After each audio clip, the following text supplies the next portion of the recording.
자, 첫째 주, 우리가 기초 이론반이 4주차로 진행이 되는데, 자, 1주차 마지막 시간입니다.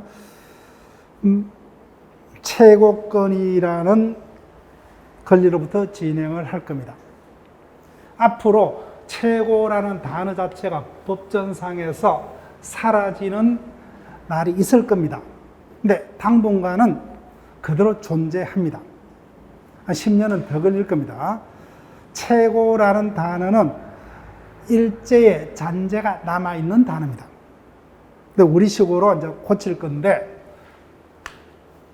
최고라는 단어는 독촉, 촉구, 청구라는 단어입니다. 그래서 15조에서는 이미 독촉할 수 있는 권리로 바꿔서 적고 있습니다. 나머지는 여전히 최고라는 단어를 적고 있다. 어떻게 기억하시면 돼요? 일정한 자에게 일정한 행위를 요구하는 거예요. 이를 최고라고 읽으시면 돼요. 최고. 대표적인 게 뭐예요? 돈 달라고 하죠. 이 행위의 청구가 대표적으로 최고에 해당합니다. 그래서 이 부분을 최고라고 읽을 수 있으면 완벽한 거예요. 최고는 독촉, 촉구, 청구 이런 의미예요. 즉 상대방에 대해서 일정한 행위를 청구 또는 독촉할 수 있는 권리자에게 인정되는 권리를 최고권이라 합니다. 그다음 채권자 취소권, 형성권 중 뭐요? 우리 시험범위에 속하는 유일하게 재판을 통해서만 행사를 해야만 하는 형성권 406조에서 규정을 두고 있는 제도인데, 일단은 민법 총칙에서는 재판으로만 행사를 해야 된다. 이렇게만 기억하시면 돼요. 자세한 요건과 효과는 채권 강론에서 그때도 뭐요? 시험에 필요한 답을 찾을 수 있는 정도로만 진행을 할 겁니다.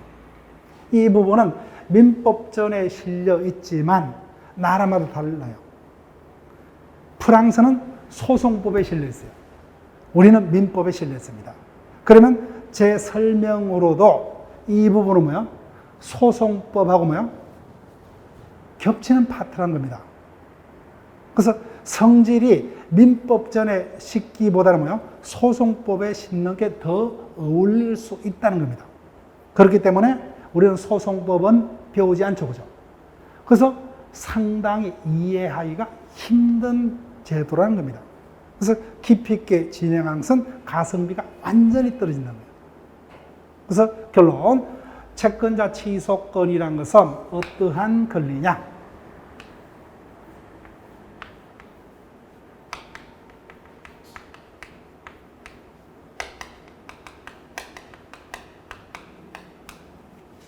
갑이 을에게 1억 원을 받을 수 있는 채권을 가지고 있습니다. 그 채권이 의미가 있으려면 이자가 재산이 있어야 되겠죠. 그 재산을 다 이자에게 빼돌려 버렸어요. 그러면 갑은 의미가 없죠, 그죠? 따라서 이자의 재산을 을이 갑을 해하기 위해서 뭐요? 다른 자하고 짜고서 재산을 빼돌리는 재산 행위를 합니다. 이를 채권자를 해할 목적으로 보죠. 채무자가 채권자를 해함을 알면서 행한 채무자와 제3자 간의 재산상의 법률 행위를 줄여서 뭐요? 채권자를 해할 목적의 재산 행위라 해서 사의 행위라는 단어를 씁니다. 결론, 의미가 있으려면 갑이 을과 병간에 뭐요? 이 같은 재산 행위를 없던 것으로 취소하고 뭐요? 엔더. 원래대로 을의 재산으로 되돌려야 되겠죠. 이와 같이 을과 병간에 뭐요? 재산 행위를 채권자가 취소하고 원래대로 뭐요? 되돌릴 수 있는 채권자가 가지는 권리를 채권자 취소권. 혼자서 그죠. 다만 오늘 중요하기 때문에 반드시 어떻게만 재판으로만 행사를 해야 되는 형성권이다. 이렇게만 기억하시면 돼요. 그 다음 친생부인과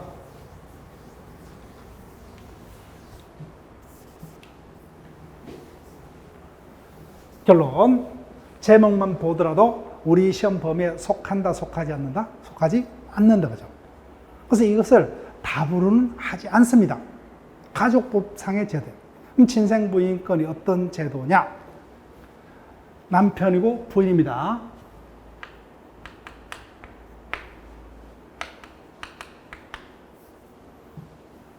부부요. 자식이 태어났습니다. 지금 혼인신고가 된 정상혼입니다. 그래서 혼인 중에 A가 태어났습니다. 명백히 뭐요? 엄마 뱃속으로부터 태어났기 때문에 100% 누구의 자식이에요? 을의 자식이에요. 그 다음 100% 갑의 자식이다? 아닐 수도 있죠. 그죠? 시가 다를 수도 있습니다. 그때 혼인 중에 태어났다면 일단은 뭐요? 법적으로 갑의 자식으로 법에서 인정을 해줍니다. 그때 갑이 뭐요? A가 태어났는데 전혀 즐겁지가 않더라. 그죠? 발가락 10개가 어느 하나도 나를 닮지 않았다. 그죠? 내 자식이 아니다. 그죠? 내 시가 아니다. 이를 부인할 수 있는 갑이 가지는 그를 친생부인권. 일방적으로. 근데 중요하기 때문에 반드시 어떻게 해요? 재판으로만. 그래서 가족법상의 형성권은 모두 중요하기 때문에 재판으로만 행사를 해야 되는 것으로 되어 있다. 근데 우리 시험 범위에 들어가는 제3법상의 형성권 중 재판을 통해서만 행사를 해야 되는 것은 유일하게 뭐밖에 없다?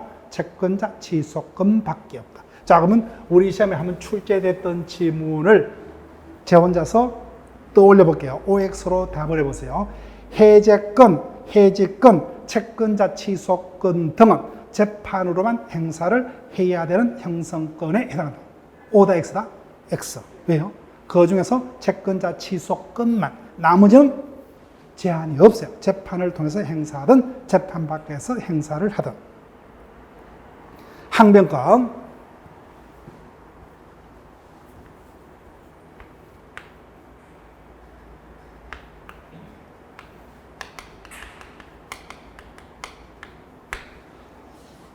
을이 갑에게 1억 원을 지급할 채무가 있습니다. 그런데 갑을 간에 어떻게 약속을 했느냐? 이 날짜에 지급하기로 약속을 했습니다.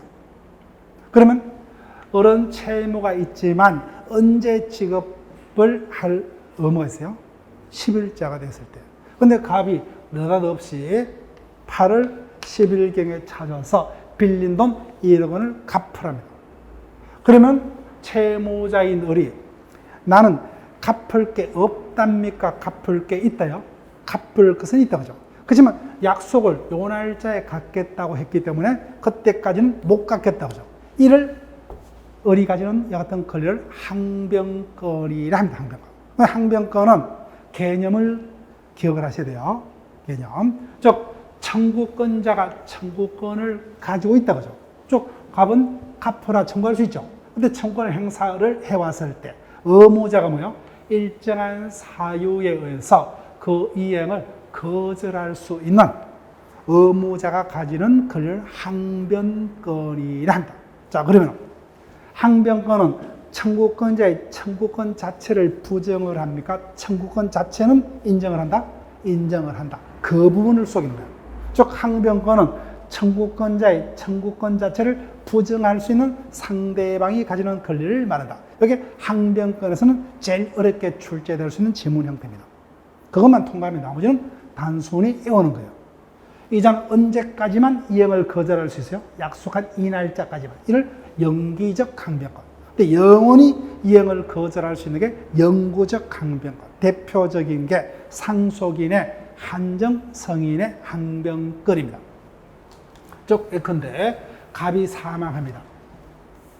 사망했어요. 그런데 상속인은 을밖에 없어요. 그러면 뭐야? 사망자를 앞에다가 피자를 붙입니다. 피상속인. 그럼 피상속인의 모든 재산상의 권리의무를 상속인이 포괄적으로 승계합니다. 그때는 뭐야? 적극재산뿐만 아니라 소극재산이 뭐야? 채무도 상속받아요. 그래서 적극재산은 1억밖에 안 됩니다. 채무는 100억이요. 가만히 있으면 뭐예요? 100억도 다 자신이 이행을 해야 됩니다. 그때 상속인이 적극재산 범위 내에서만 피상속인의 채무를 내가 책임지겠다. 그죠? 이와 같은 제도를 한정성인이란다. 그럼 영혼이 뭐예요? 끝까지 그 부분만 다툴 수가 있습니다. 1억 한돈에서만 지급할 의무가 있다. 그래서 이 부분은 뭐 그런 정도로만 기억하시면 되는데, 실질적으로 우리가 사회생활을 함에 있어서 가지고 그런 일은 거의 있을 수가 없지만은, 상속포기라는 제도로 뭐요?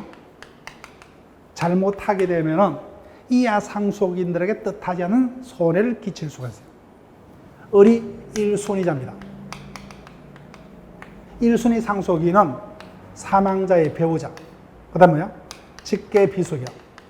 직계비속이 1순위자예요. 없으면 뭐야? 없으면은 직계존속이 2순위가 됩니다. 3순위가 형제자매로 갑니다. 형제자매. 8촌까지 가요. 그러면 1순위자가 포기했다. 그죠? 그럼 2순위자가 자신은 1순위자가 있었다면은 자신이 상속받는다는 생각은 꿈에도 안 했겠죠. 그죠? 그때 1순위자가 왜 포기합니까? 빚이 더 많기 때문에. 그럼 이자가 자기도 모르는 사이에서 뭐야? 지금 치매를 앓고 있는 직계존속이 노모가 채무자가 될 수가 있다. 그래서 이 같은 포기제도는 뜻하지 않는 후순위 상속인에게 피해를 가져올 수 있죠. 그죠? 가장 바람직한 것은 뭐야? 한정승인을 하게 되면 깨끗이 여기서 정리가 될 수가 있다.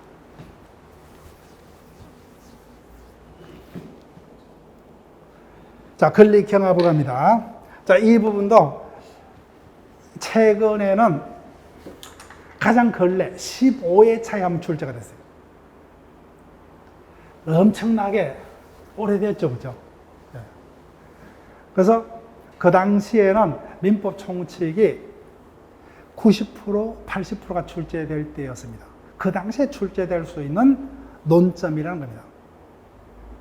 지금은 민법 총칙이 60%로 줄었기 때문에 아무리 뭐야? 출제하고 싶더라도 더 중요한 것들이 있기 때문에 이런 부분은 출제 가능성이 상당히 떨어진다.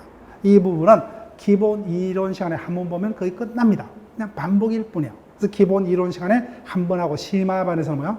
생략하고 문제풀이반에서만 문제를 통해서 한 번 정리를 하게 되면 끝날 수 있는 그런 어떤 논점에 해당합니다. 자, 여기 볼게요. 우리는 법을 배우면 오해를 하는 게 있습니다. 어떤 분쟁에 해당하는 사실이 하나 발생했을 때 그 분쟁을 해결할 수 있는 조문은 하나만 적용된다. 이렇게 잘못 오해를 할 수가 있어요. 어떤 사건이 터지면 뭐야? 그 사건과 관련해서 여러 개의 조문이 한꺼번에 적용이 됩니다. 자, 일단 민법을 생각하지 마시고 형사 사건을 하나 떠올려 볼게요. 갑이 을에게 사기를 칩니다. 그럼 사기를 치려면 뭐야? 문서를 위조하겠죠. 그죠? 문서 위조죄가 성립하고. 근데 위조한 문서를 을에게 제시해서 사기친다. 그죠? 동행사죄가 성립하고. 이자가 알아버렸어요. 그죠? 그러면 증거를 인멸하기 위해서 살인하겠죠. 사체를 은닉하겠죠. 그럼 여러 가지 죄가 발생을 한다는 겁니다. 사기죄, 사문서 위조죄 뭐야? 동행사죄, 살인죄, 사체유괴죄, 증거인멸죄 여러 가지 죄가 한꺼번에 성립할 수가 있다. 즉 실질적으로 뭐야? 어떤 범죄가 발생하면 그 자에게 하나의 죄만 성립하는 게 아니라 동시에 여러 개의 죄가 한꺼번에 성립하는 게 일반적입니다. 민법에 해당 사건도 똑같아요.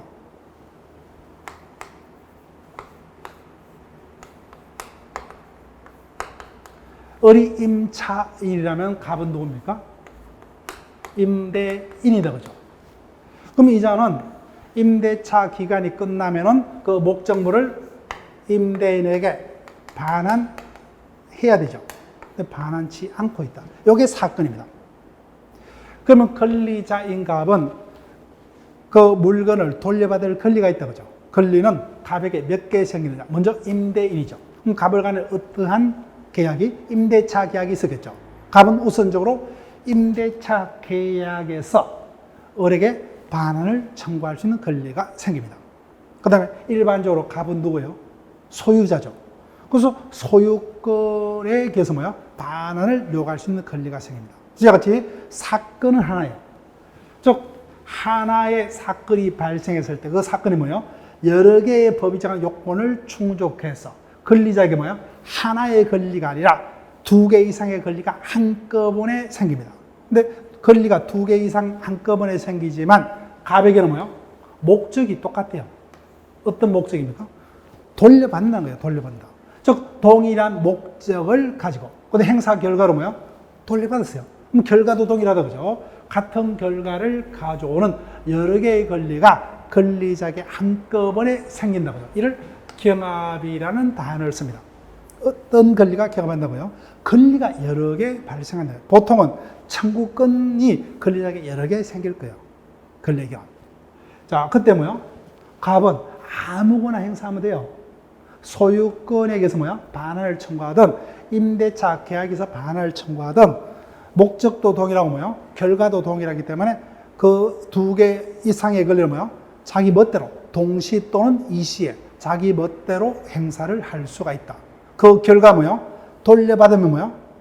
행사했던 권리뿐만 아니라 나머지 권리도 뭐요? 목적이 달성됐기 때문에 소멸합니다. 그런 경우가 아닌 한은 뭐요? 따로따로예요. 따로따로입니다. 이를 경합이라 합니다. 권리경합. 자, 법규경합. 자, 그러면 상대 개념이죠. 그럼 상대 개념이기 때문에 법규의 경합은 금방 봤던 뭐요? 권리의 경합이다 아니다? 권리의 경합은 아니라는 겁니다. 권리 경합은 경합 앞에 권리가 붙었죠. 권리가 권리자에게 여러 개 생긴다는 거예요. 여기는 뭐요? 경합 앞에 법규라는 단어가 써 있습니다. 여러 개의 법조문이 뭐야? 한꺼번에 발생을 한다는 의미지 권리자에게 여러 개의 권리가 동시에 생기는 것은 아니라는 겁니다. 이 같은 법규의 경합은 다른 말로 법조 경합이라고도 합니다. 법조. 딱 같은 말이에요. 오늘 듣고 잊어버려도 상관없습니다. 자, 일반적으로 이와 같은 현상은 일반법과 특별법의 관계에서 주로 발생을 합니다. 국가 공무원이 공무 수행을 하다가 공무 수행과 관련해서 뭐야? 자동차를 운행합니다. 근데 실수로 행인인 국민을 치어 다치게 했다. 그러면 피상적으로 우리가 보기에는 민법에 따른 불법행위 책임도 생길 것 같고 국가배상법에 따른 책임도 생길 것 같다 그죠? 그렇지만 국가배상법과 민법은 예초부터 뭐요? 민법은 일반법, 국가배상법은 특별법. 그럼 처음부터 뭐요? 법은 두 개 이상이 다투지만 처음부터 특별법이 우선하기 때문에 예초부터 뭐요? 피해자인 국민인 권리자에게는 국가배상법이 정하는 하나의 권리만 생긴다. 이를 법규경합이라 한다. 자, 권리 충돌입니다.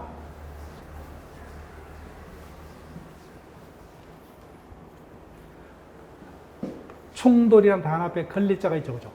여러 개의 권리가 충돌을 일으키더라. 어떤 경우를 말하느냐? 자, 볼게요.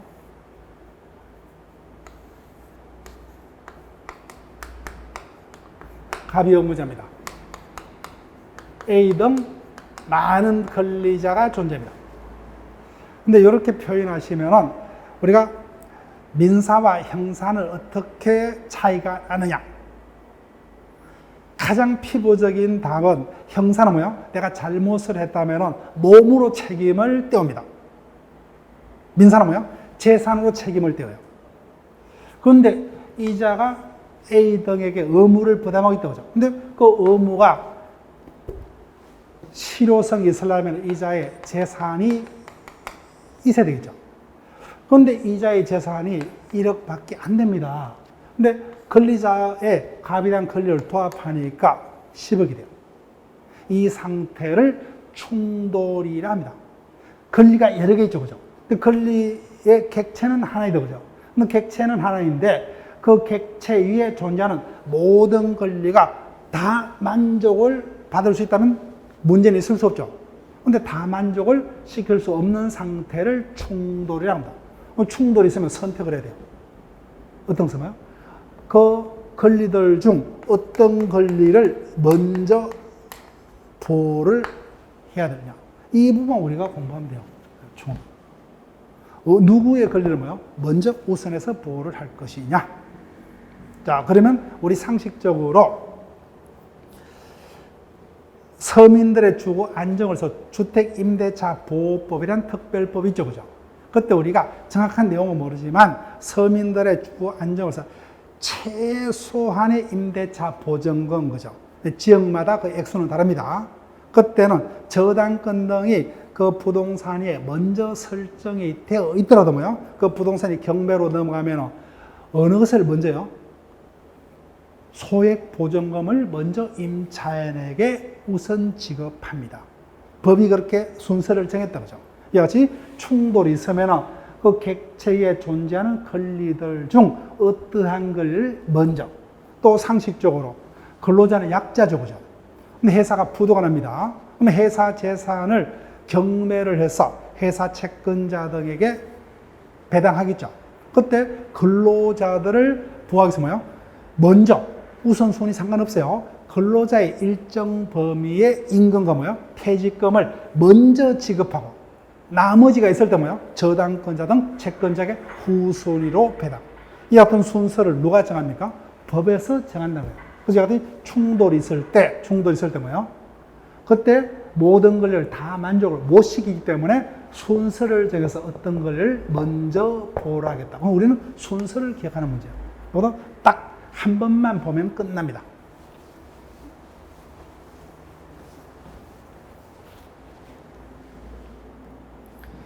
신의성실의 원칙. 이 부분은 100%예요. 100%. 그럼 신의성실의 원칙을 우리는 앞 시간에 약속을 했죠. 어떻게 해요? 신의칙으로. 그것을 다른 말로 뭐요? 조리로서. 이해는 뭐요? 건전한 일반 국민들의 법적 상식에 따라서 그죠. 이런 식으로 이해를 하시면서 읽으시면 돼요. 자, 법조문을 보니까 2조. 권리의 행사와 의무의 이행은 신의에 쫓아서. 우리말로 풀면 뭐요? 믿음에 반하지 않고서 그죠. 성실히 권리를 행사하고 의무를 이행을 해라. 근데 반대로 뭐요? 여튼 상대방의 믿음에 반하는 권리 행사 내지 의무 이행은 신의책에 반해서 허용이 될 수 없다 그죠. 쉽게 풀면 이렇게 됩니다. 자, 신의책이란 매매 등 법률 관계의 당사자는 자신만의 이익이 아니라 우리는 공동체 한 사람으로서 살아가야 되기 때문에 공동체가 뭐예요? 평화롭게 굴러가기 위해서는 상대방의 법에서 보호되는 이유가 뭐예요? 신뢰를 배반하지 않고 성실하게 자신의 권리와 의무를 이행하라는 이와 같은 사회생활에서 최소한 우리가 지켜야 할 이와 같은 원칙을 신의죠.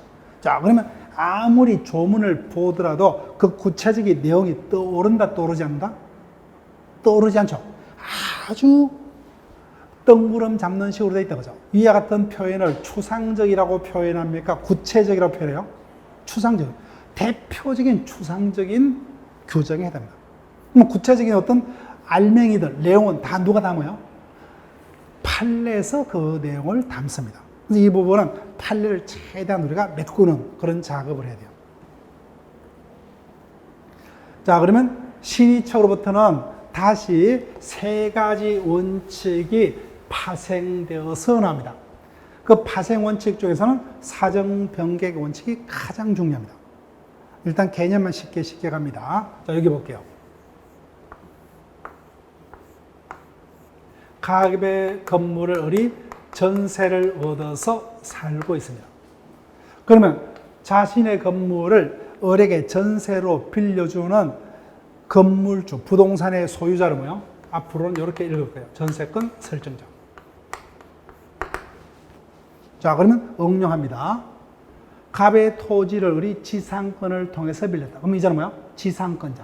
빌려주는 자는 뭐야? 지상권 설정자. 이 자가 저당권을 취득했어요. 그럼 저당권자. 그럼 뭐야? 자신의 부동산에다가 저당권자에게 저당권을 설정해주는 자는 뭐야? 저당권 설정자. 이렇게 읽으시면 돼요. 근데 갑을 간에 임대가 있었다. 그죠? 그럼 빌린 자는 임차인. 빌려주는 자는 뭐야? 임대인이 됩니다. 그러니까 용어가 그런 식으로 굴러갑니다. 자, 그때 97년 6월 중순경에 전세금 3억으로 전세 계약을 체결했다. 당연히 그 당시에는 전세금이 어떤 상태입니까? 적당했죠. 부동산 시세에 맞춰서.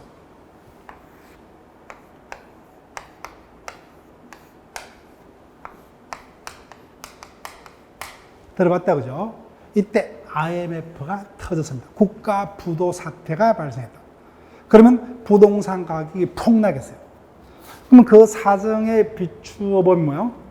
전세금이 얼마로 적당하냐? 이때 전세를 얻으면 뭐요? 1억 5천으로 전세를 얻을 수 있어요.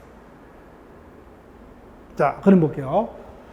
가벌이 애초에 계약을 체결할 때는 이와 같은 사태를 꿈에도 예상을 했다 못했다?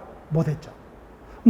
물어볼게요. 한번 계약을 했으면 그 계약은 끝까지 약속을 지켜야 한다는 게 원칙입니까? 아니면 이와 같은 사정에 변화가 있으면 변화된 사정에 맞춰서 고칠 수 있다고 원칙이요? 당연히 뭐요? 약속했으면 끝까지 지켜야 되죠. 끝까지 지켜야가 원칙입니다. 따라서 원칙은 계약 준수입니다. 이게 원칙이에요. 그래서 조금 어렵더라도 이렇게 순서를 정하셔야 돼요. 이 부분을 힘들어하는 부분 중에 하나다. 만약에 출제되면 상당히 고난도의 지문이 됩니다. 그런데 이 원칙을 끝끝내 고집하는 순간 누구에게 손해요? 이자에게 손해죠. 그래서 우리 상식이 안 맞아요. 그죠? 이와 같이 자신들이 계약을 체결할 당시에 기초된 사정이 예상할 수 없을 정도로 뭐요? 현저하게 변경이 되었고 원래대로의 내용을 뭐요? 고집하는 게 일박에 분리해서 신의측에 반하는 이 반의 줄임말이죠. 예, 반하는 결과를 가져올 경우에 신의측에 맞도록 뭐요? 또 그 내용을 이렇게 바꾸거나 원치 않은 뭐요? 가별간에 계약을 없던 것으로 할 수 있다는 신의측으로부터 파생되어서 나오는 원칙을 사정변경의 원칙. 그래서 사정변경의 원칙은 애적인 원칙이다, 그죠? 말이 어렵죠? 저 원칙은 계약에서는 끝까지 책임을 져야 됩니다. 그러면 느낌이 왔다, 그죠? 신의측, 우리가 배우자 신의측은 모든 사건이 발발하면 신의측이 먼저 적용이 되는 원칙입니까? 아니면 뭐야? 매매 등 개별 규정 등을 먼저 적용하고 그것이 불합리할 때만 애적으로 작동하는 원칙이요. 후자는 겁니다. 계약했다면 계약은 끝까지 책임지는 게 원칙이야. 그런데 이와 같은 특수한 경우는 뭐야? 사정변경의 원칙을 인정할 수 있다. 그 사정변경의 원칙은 독자적인 원칙이 아니 뭐야? 신의측의 하나의 파생 원칙이죠.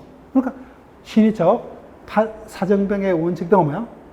예적으로만 적용되는 원칙이라는 겁니다. 그 다음 실효 원칙.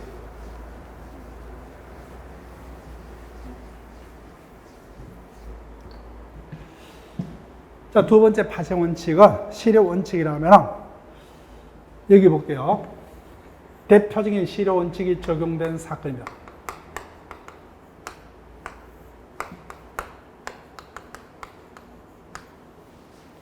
한전은 계획 과정에다가 공짜로 전기를 빌려 사용케 하는 게 아니죠, 그죠? 전기료를 바꿔서 전기를 공급합니다. 지금 우리가 전기세를 온라인 등으로 입금을 하든지 뭐야? 자동이체 등으로 걸어두든지 하겠죠, 그죠? 근데 예전에는 뭐야? 직원들이 가정을 일일이 방문해서 전기요금을 징수를 했습니다. 그때 A가 그와 같은 일을 담당했습니다. 근데 이자가 소용과하고 짜고서 뭐야? 전기세를 일부 탕감해주고 일부는 뭐야? 받아 챙겼습니다. 발각이 됐죠. 그래서 잘렸어요. 법적으로 해고를 한다, 그죠? 근데 해고하기 위해서는 근로기준법에서 이와 같은 변명 절차를 거쳐야 돼. 이를 법적으로 청문 절차랍니다. 청문 절차. 이를 안 거쳤어요. 그러면 법적으로 뭐요? 무효입니다. 무효. 해고가 무효예요. 근데 A만 그와 같은 나쁜 짓을 했는 게 아니라 동료 직원도 똑같은 그와 같은 나쁜 짓을 했다. 발각이 됐다. 그죠? 잘렸습니다. 근데 B는 이 같은 법적인 문제를 이유로 소송을 통해서 뭐야? 복직이 됐어요. 그럼 당연히 동료 직원이기 때문에 A도 당연히 그와 같은 사실을 알았다 몰랐다? 알았겠죠. 그럼에도 불구하고 뭐요? 이자도 복직될 수가 있었다 그죠. 근데 권리가 있었죠. 그런데 자신의 권리를 행사할 수 있었음에도 불구하고 장기간 불행사를 합니다. 그러면 한전에서 어떻게 생각해요? B는 복직 의사가 있지만 A는 복직 의사가 있다 없다? 없다는 거예요. 그래서 상대방이 더 이상 뭐요? 권리자가 권리를 행사치 아니할 것을 뭐요? 정당하게 믿었어요. 그럼 요건이 두 개다 그죠? 권리자가 장기간 권리를 불행사, 그로 인해서 상대방이 더 이상 권리자가 권리를 행사치 아니할 것으로 정당하게 믿게 된 경우, 그 믿음에 반해서 뭐요? 느닷없이 나도 복직하겠다 그죠? 권리를 행사해 온 경우는 그와 같은 권리 행사는 신의책에 반해서 허용될 수 없고 이미 권리는 뭐요? 없었다. 이를 실효 원칙이라 한다. 이 부분 우리가 일단 개념은 그 정도로 가시면 돼요. 중요한 것은 시험 범위가 여기 아니에요. 그때 이론반에서 이 부분도 답을 찾는 연습을 할 겁니다. 이 부분도 그 답을 찾는 연습을 제대로 하지 않으면 그것을 시험 장소에서 내가 이해를 통해서 찾는 것은 실패할 가능성이 엄청 높아집니다. 처음부터 답을 뭐야? 딱 외워놓고 접근하면 남들은 틀릴 수 있더라도 나는 남들이 2분, 몇 분 고민할 것을 몇 초 만에 나는 해결할 수 있는 지문 중에 하나가 됩니다. 그 다음, 금반의 원칙은 다른 말로 모순행위 금지 원칙이라 합니다. 말 그대로 뭐요? 행위자가 앞선 행위를 합니다. 근데 상대방은 행위자가 일정한 행위를 하게 되면 그 행위를 믿고서 자신의 어떤 대응 조치를 취했겠죠. 그런데 행위자가 뭐요? 느닷없이 자신의 앞선 행동과 모순되는 후행 행위를 합니다. 그때 후행 행위의 효력을 인정하면은 앞선 행위를 믿은 상대방에게 불리한 결과를 초래하겠다 그죠. 그래서 이와 같은 자신의 앞선 행동과 모순되는 후행 행위는 신의책에 반해서 허용될 수 없다의 파생 원칙을 모순행위 금지 원칙. 자, 예를 들게요. 이 부분은 개별 판례들을 최대한 기억하는 거예요. 자, 그런데 신의책은 법적 상식이라고 그러죠. 그럼 상식적에서 판단하면 돼요. 보세요. 회사입니다. 근로자입니다. 회사가 잘랐어요. 그럼 이자가 회사를 간뒀기 때문에 회사는 뭘 지급해야 돼요? 퇴직금을 지급해야 되겠죠. 다투기 때문에 일단 곱게 퇴직금을 받아서 나가지 않았죠. 그죠? 그래서 회사가 퇴직금을 공탁을 했습니다. 첫 번째 행위. 근로자가 뭐야? 아무 말 없이 퇴직금을 찾아가 버렸어요. 여기 앞선 행동입니다. 그러면 이와 같은 근로자의 행동은 해고를 다툰다는 의미입니까? 다투지 않는다는 의미요? 다투지 않는 의미죠. 근데 많은 세월이 지나서 뭐요? 해고는 무효이기 때문에 복직하겠다 그죠? 그와 같은 모순되는 행위를 해옵니다. 이와 같은 후행 행위는 앞선 행동과 모순되기 때문에 신의책에 반해서 허용될 수 없다. 그럼 개별 판례들을 쭉 읽는 건데 신의책은 우리는 법적 상식으로 이해를 하면 좋겠다 그러죠. 내가 건전한 상식을 가지고 있다면 그 부분의 개별 판례들은 다 내 생각하고 일치합니다. 그럼 결론 뭐예요? 결론이 어떻게 우리는 항상 기억하면 돼요? 그 개별 판례들은 어떻게 물어요? 신의책에 반하느냐, 위반하느냐, 아니냐를 가지고 판례로서 개별 지문을 구성합니다. 그럼 결론. 지문이 뭐야? 판례니까 3줄 이상으로 구성될 가능성이 많아요. 그럼 항상 어떻게 우리는 마지막 결론. 신의책에 위반이다, 아니다, 그것만 찾으면 남들은 엄청나게 시간을 걸릴 것을 우리는 바로바로 답할 수가 있다. 그 연습을 저하고 반복해서 할 거예요. 그 다음에 권리 남용 금지 원칙으로 갑니다. 2조 2항. 내가 권리가 있더라도 뭐요? 그 권리는 남용하지 못한다 거죠. 즉 남용하게 되면은 나의 권리 행사는 권리 행사가 될 수가 없다. 그럼 권리 행사가 있는 것 같이 보일지라도 정상적인 권리 행사가 아니기 때문에 그에 따른 효과는 생길 수가 없다. 이를 권리 남용 금지 원칙이라고 이 부분에서 출제된다면 신의책과 달리 이 부분이 중요합니다. 개별 판례는 상대적으로 중요성이 권리 남용 금지 원칙은 떨어집니다. 자, 그러면 개념은요. 외형상으로 봤을 때는 권리자의 정상적인 권리 행사 같이 보입니다. 그런데 내가 권리를 가지고 있다는 것은 피부적으로 느낄게요. 내가 무인도에서 살고 있을 때는 어떤 관계자가 있을 수 없기 때문에 누구에 대해서 내가 권리가 있다, 의무가 있다, 이와 같은 단어는 애초부터 뭐야? 성립할 수가 없겠죠. 즉, 권리가 있다는 것은 사회에서 뭐야? 다른 자들이 나의 권리를 권리로서 인정해 주기 때문에 그가 권리가 될 수가 있다. 그죠?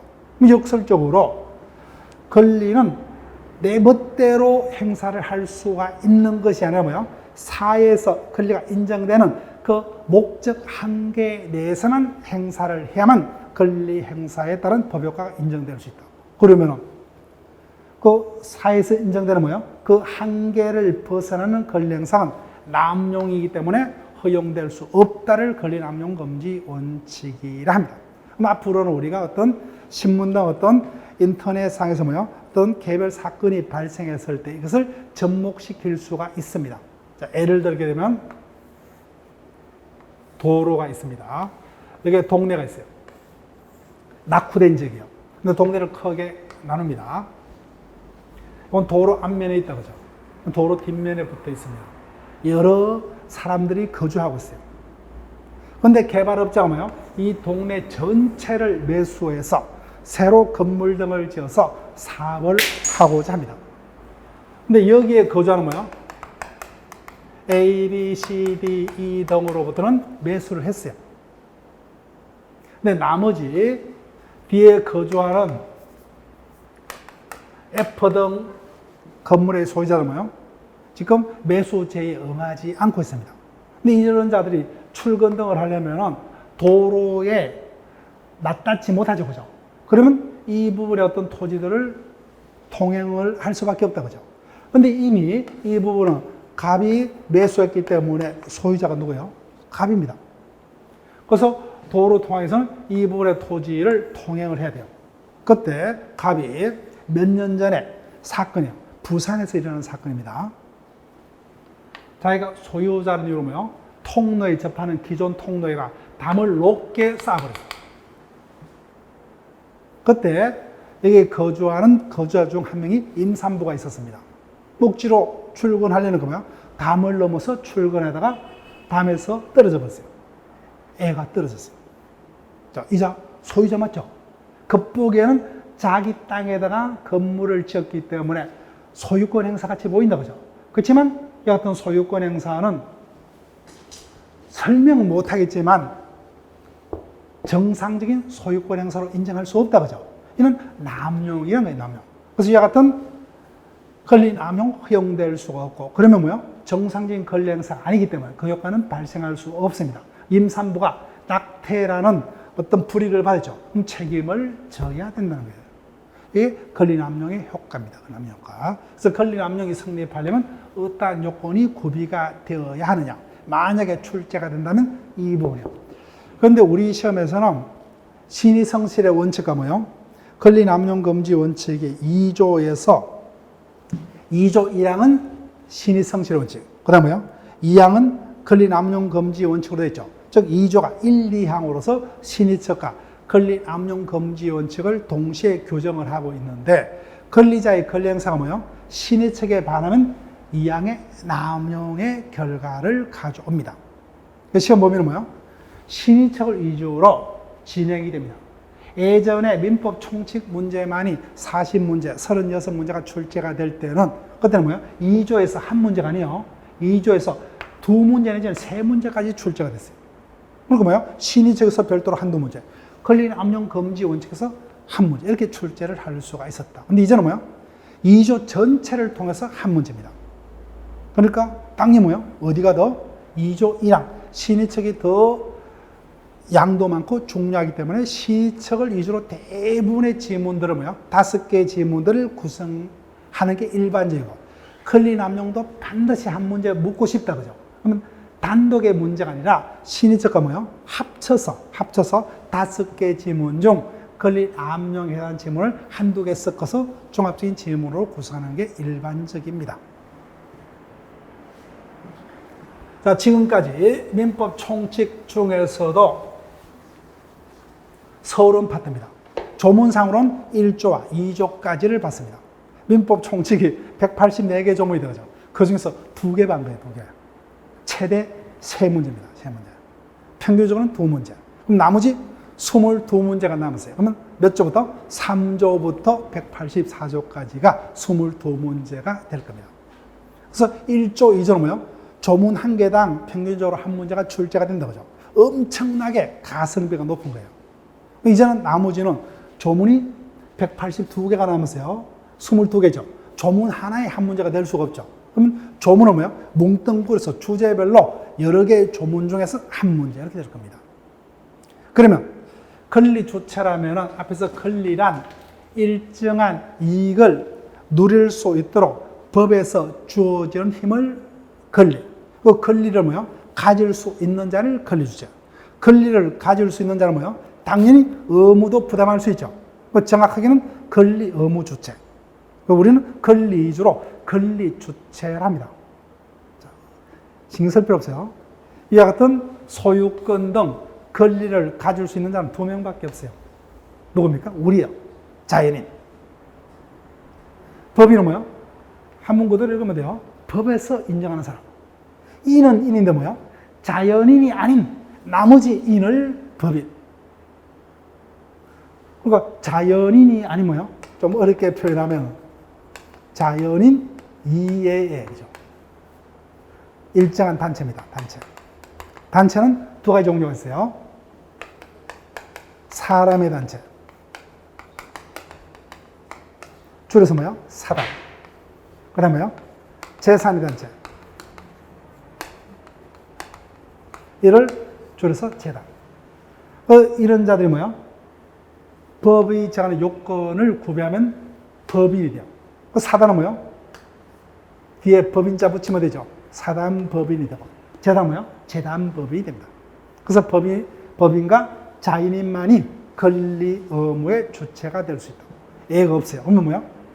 반려동물. 우리 시험도 지문 얼핏 한번 출제가 된 적이 있어요. 반려동물은 권리를 가질 수 있다 없다? 없다. 다른 시험은 몇 차례 출제가 됐어요.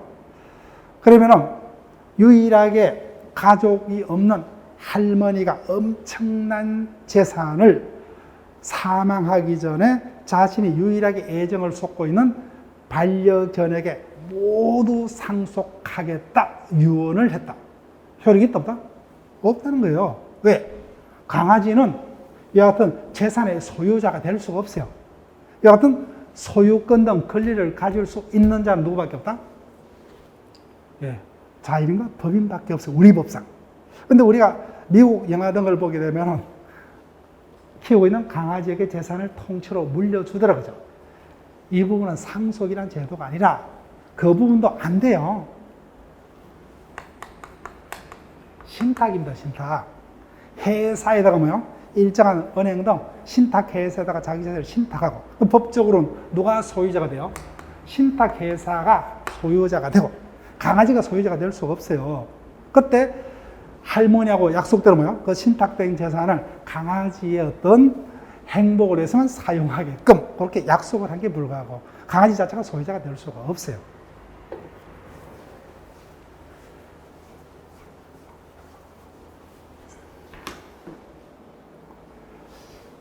자, 그러면은 권리 능력이란 개념이 있는데, 자, 개념부터 먼저 볼게요. 앞에서 권리 주체는 2명이라고 그랬죠. 자연인과 법인. 권리 능력이란, 앞으로 능력이란 단어가 있으면은 무엇이 될 수 있는 요런 의미로 읽든지 뭐요? 무엇을 할 수 있는 요런 의미로 읽으시면 돼요. 자, 그러면 권리 능력이라는 것은 뭐예요? 금방 봤던 권리 의무 주체가 될 수 있는 자격을 가진 자. 누구밖에 없어요? 자연인과 법인밖에 없습니다. 앞으로 능력은 이렇게 읽으시면 돼요. 그럼 우리가 다음 주에 그 능력을 자세히 다룰 건데 권리 능력은 맞다고 하죠. 근데 권리 능력이 있고 행위 능력도 있고 뭐요? 의사 능력도 있다. 그럼 뭐요? 쉽게 말하면 의사 능력이라면 유효한 의사를 결정할 수 있는 능력. 행위 능력은 뭐예요? 매매 등 행위를 혼자서 단독으로 이야기할 수 있는 능력. 이렇게 읽으시면 돼요. 불법 행위 능력이라면 뭐예요? 자신의 저지른 불법 행위를 책임질 수 있는 능력. 예. 할 수 있는, 될 수 있는 이런 식으로 읽으시면 된다는 겁니다. 그때 자인은 우리를 말한다 그죠? 예. 살아있는 사람. 이자는 뭐예요? 사망자죠. 사자. 이자는 자인이 아닙니다. 예. 살아있는 자만. 그다음에 법인은 법에서 인정되는 사람. 일정한 단체다 그죠? 그래서 사람의 단체에 대해서 우리하고 똑같은 권리 능력이 인정된 단체를 사단법인. 일정한 목적하에 결합한 재산의 단체에 우리와 같은 권리 능력이 인정된 단체를 재단법인이라 합니다. 자, 그럼 첫째 주에서는 여기까지만 우리가 개념을 살폈습니다. 자, 일단은 첫째 주이기 때문에 조금 천천히 진행을 했어요. 남은 분량을 우리가 4주만으로 완성시키려면 일단은 기초 이론반은 어떤 내용 등을 알기 위한 시간이 아니라 우리가 본격적으로 이론 수업을 하기 위해서 뭐예요? 각종 어떤 용어들에 친해지는 시간의 그 목표를 정하고 있다 그죠? 일단 최대한 기초 이론서에 실려있는 내용들을 우리가 피부적으로 친해질 수 있는 그런 시간을 가지기 위해서 조금 더 속도를 빨리 할 겁니다. 자, 그러면 일단은 여러분들이 이번 기초 시간에는 편한 마음으로 일단 친해지는 시간이다 그죠? 그 용어와 친해지는 시간이다. 여기다 목표를 가지시면 됩니다. 자, 그러면 오늘 수업은 마칠게요. 예, 수고했습니다.